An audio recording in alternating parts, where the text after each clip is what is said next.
There are no confirmed cases of the coronavirus north of Saratoga County, but did you know that the coronavirus can live on a surface, any surface, for hours, if not days, if not properly cleaned? Yuck. So you've heard how long the coronavirus can live on a surface, but should you be worried about everyday items like your mail? Well, Champlain Valley Physicians Hospital says they are more than ready to take on a surge of new patients from downstate, but they said their priority lies first with the locals. Grab onto those elastics or hair ties, bring it up over your mouth and nose, and then just clip right onto your ears, and then pull just the sides to adjust. And there you have it, a homemade mask that you can wear into the public. One of the biggest issues our rural schools are facing during COVID-19 is access to Wi-Fi. Well, now 2 districts have teamed up to help their students, and it all involves their big yellow school buses. A lot of changes have been made because of COVID-19, including your doctor's offices, and some have even gone digital. Now, I think it's important to note here that this does not eliminate rent. The tenants will need to pay back any rent they might have missed during the pandemic if their landlord requires it.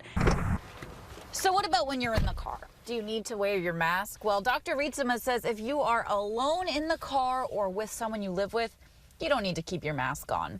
So we've told you that you need to wear masks in public to stop the spread of COVID-19, but when do you wash them? Hub on the Hill is helping get farmers' products out into the community and helping families in need using these emergency food packages.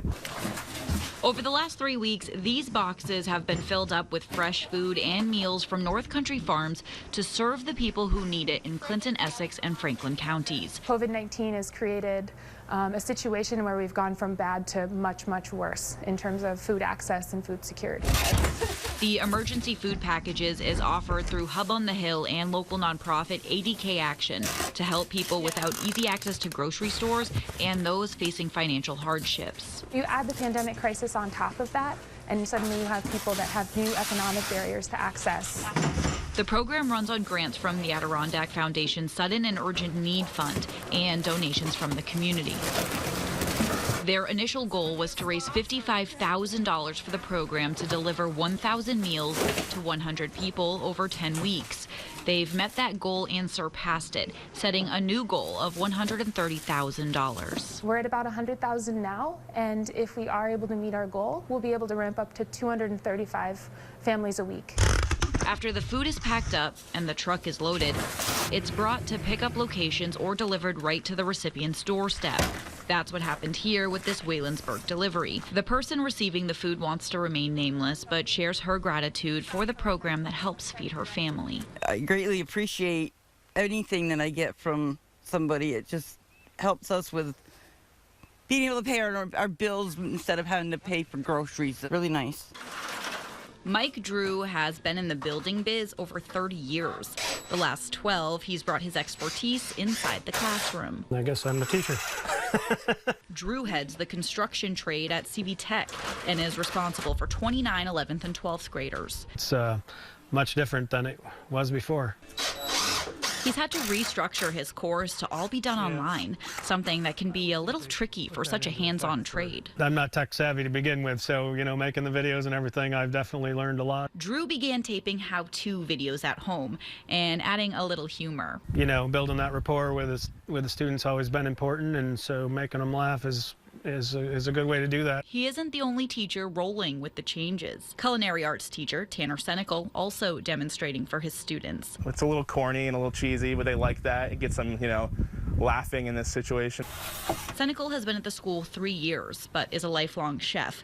He's getting used to teaching his 40 students online, but says the videos help take the lessons out of the textbooks. The students come to CB Tech to be hands-on, so paperwork and packets and stuff like that they would not be enjoying that at all. The changes haven't been easy on anyone, but they're making the changes needed for their students to succeed. Trying to keep it balanced from book work and fun projects online so they don't lose interest and log off. Both say they can't wait to get back into the classroom for some real hands-on learning.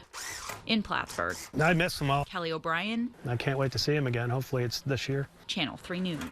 I honestly don't remember what date we started all this. It feels like it's been forever. 3D printers for advanced design students and faculty are spread out among 4 classrooms at the Beekmantown School, all working overtime while maintaining their distance. Every day working 3 to 4 hours or more a day. They're doing what they can to keep those on the front lines safe, using the tech they have to make their community coveted face shields. Knowing that I'm doing my part to help out with the time of crisis is thrilling. Clinton County is facing a shortage of personal protective gear. It's a similar story heard across the country. I wouldn't call it tough, I'd call it along the lines of just long. It takes anywhere from 1 to 12 hours to 3D print the visor. They use a laser cutter to cut the shield, sand it down, and attach. The final product sports its Eagle pride.